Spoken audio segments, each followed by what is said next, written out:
Imperium du Sang. Chapter 7. The Created. Electric light, a charged moment, feeling my blood humming, a connection to my grandfather's castle undeniable. I would not leave this ivy-strewn ancient place, this castle handbringer. Our ancestral home would be my own. In my mind spiraling a waking dream, an idioform, a labyrinthian contraption to make it so. This puzzle box plan in a moment captured still the mind's eye. A pause with a wry smile. I whistle a sweet Orphic song in the key of bird. Then a pause, a moment, strangely enough, moments passing in the dark of night. A little bird of night and shadow comes to me, singing my thoughts.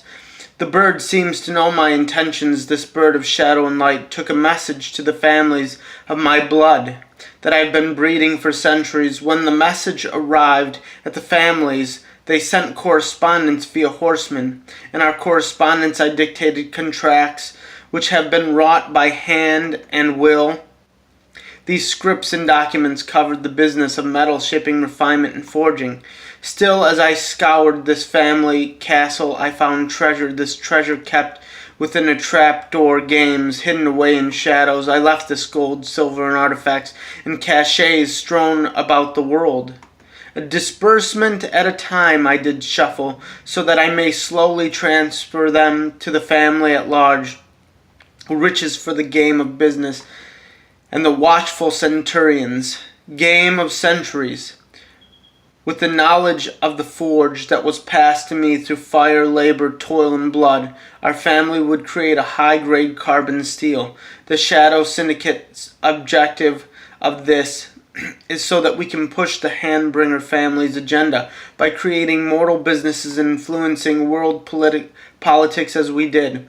Once the dominoes are aligned with a tiny push, dominoes of documents created businesses, created an action cascade. The families and their underlings took documents to bribe barristers and judges. We then bought and sold land and titles. Through this human web we weaved plot with the web weaved and the arachnid motions. The families now prepared. In our well-played exchanges of lands and titles, we came to acquire my homeland. The writ of law and law of blood. This was not the end.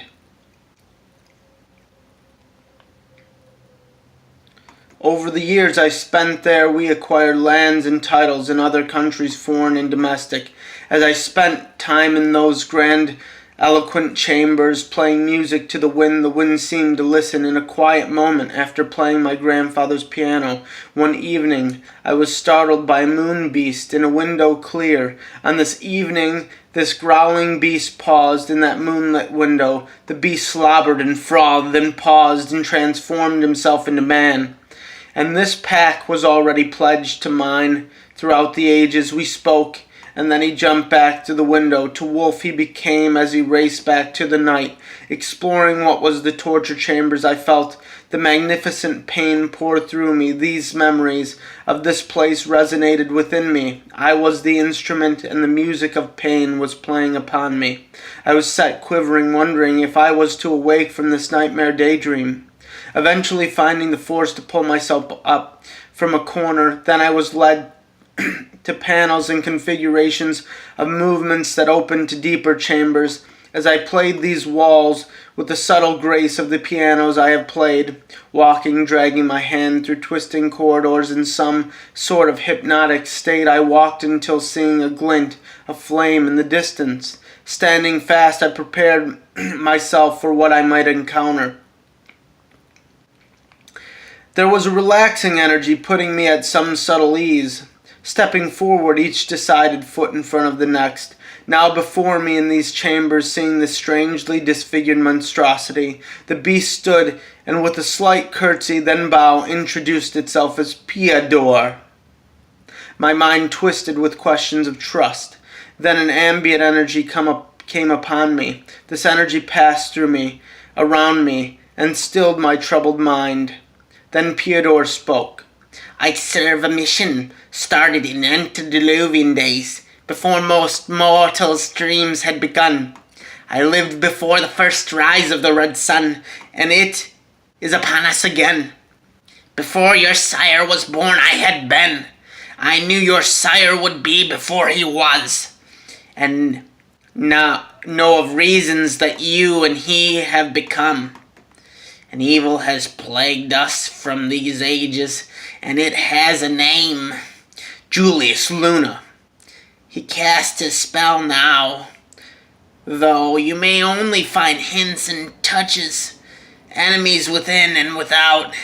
As we plan, he plans. As we act, he acts. Now, young one, we have much to discuss and more to do. Then Pyodor, with a wave of a hand in such subtle grace, slid an ancient cask in front of us. He picked up the cask that was as large as a small barrel and poured it with 2 fingers daintily. We sat sipping casks of ancient blood for a week, discussing potentials and stratagems. As I imbibed this blood, shifting changes within it occurred. What was the configuration and the requiem of this blood? A blur, the week passed without sleeping once the eternal sleep of the day did not strike. Pyodor vanished, as if a night's dream, within my vision. The week seemed as if it was but a somnambulance, queer, and whether phantasmagoric or reality, its experience was impactful. Shaking myself from this experience, I leave these tables and corridors fueled with new conviction and zeal. With a tug of my frock coat, the dust leaves this fine red velvet garment. Now swiftly I walk back to the chamber doors. As I leave, night and its vampiric feelings glisten in my mind's eye. Leaving to the laboratory, I make my way there. I start to scrub and organize the lab. Then in the moist airs across the silent night a twinkle. I hear a lonely man crying out for death in the distant forest. A form of death would come upon him. Feeling my blood speed, my prey would bleed. I flew through the forest, my feet to floor. Then with a thought, my finger ends twisted to claws. A large oak tree stands before me, jumping with the subtle grace of a cat. I grabbed hold of this ancient gray old oak. Then I run and scurry quickly up this tree so that I might observe my quarry. Oh, I, poor Yorick, have lost my love, my life. I have lost everything. His body twisted and fell. He wept. Where are you, Charisse? You, O lost love above the cerulean clouds, I still doth desire. Lost and lamenting my sadness, ever grown chambers of a heart darkened. So curl unfurled at the edge of my lip, then a grin of sharp teeth swirling, moving as they reconfigured within my mouth. Down the tree I scurried on the tips of fingered claws, a hurried death. The blood and screams drowning, but not to kill, only to incapacitate. The coma came before the bite, for fear had overcome him. The blood so sweet and full of a heavy misery, it brought me hedonistic delight, drinking such sorrow. Then I wove his skin around himself, a new cocoon of flesh wrapped round, twitching and scurrying. On in my mind's twisted form, I dragged this bag of bones and mangled flesh attached to my back. We went to the manse, so I might read its mind and reconfigure it. A dream and vision in my mind, this other mind connected laid bare to me, such a barren maudlin plea. A story of love lost and star-crossed lovers, a story of relentless destitution. Strangely my mind and stomach turned. This was not the pain that fed and nourished me. This pain-forced empathy turned my stomach, sickened me.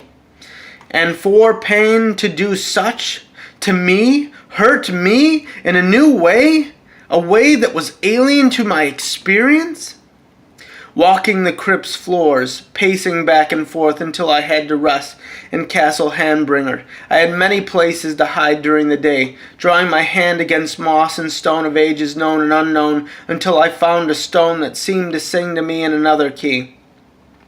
This marbled gray stone I carefully drew my eye across, and it did not seem quite so. It was not. dragging my hand fully across the stone to understand its contours and features better, finding the stone would move so that I might rest, so hide I did behind the stone in the wall.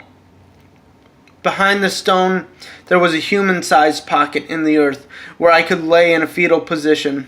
It was hardened out, compacted, as if it had been used an age before someone else.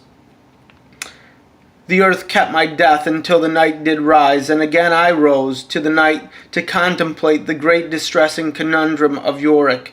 Pushing the earth from my clothing and snapping them, the dust of the earth leaves me. My mind prepared now, ready for my work with steel resolve. The contemplation in my death's dream was a simulacrum. So over the next few days, driven by mad obsession, I fed Yorick in blood, all the while playing contemplative dirges, kadishas, jeremiads. The blood had a soporific effect upon Yorick. A few days of succoring vitae, and Yorick stopped twitching. The blood's calming effects relaxed Yorick. Then with a pinch to his spinal cord, it collapsed. Yorick fell flat, and those eyes hiding in that woven flesh fell back in his head as he was unconscious. Then I pulled his body to a cold damp slab in the castle handbringer's torture chamber and grinned menacingly. A full complement of sharp teeth stretched across my face. Then these deft hands changed to blades as I wove skin, warp, and woof, as a music to make it as my own, a new-formed twin, as beautiful as real. Yorick might live for centuries under my blood spell. After a cycle of small deaths and tireless, painstaking, detailed sessions of construction over a period of weeks, Yorick would be ready to see his doppelgangers from the Amadeus as he had been created. Though the blood-imbibing sessions Yorick had calmed the micro-twitchings that I felt in the early stages of this craft. Through conversation, telepathic readings over a year, I would get to know the Amadeus of my crafting as he would come to know me. With this history and truth, I would imprint upon him what it is to be the intended. Yorick's pain was tremendous, so it was no easy task to help him face his fears and find confidence. Now Yorick was able to work through the failure and pain. This internal and external work allowed him to transcend who he was, to become that which we crafted, to take my place in the sun in the mortal world. The first trip he took on was the city that called me first, France.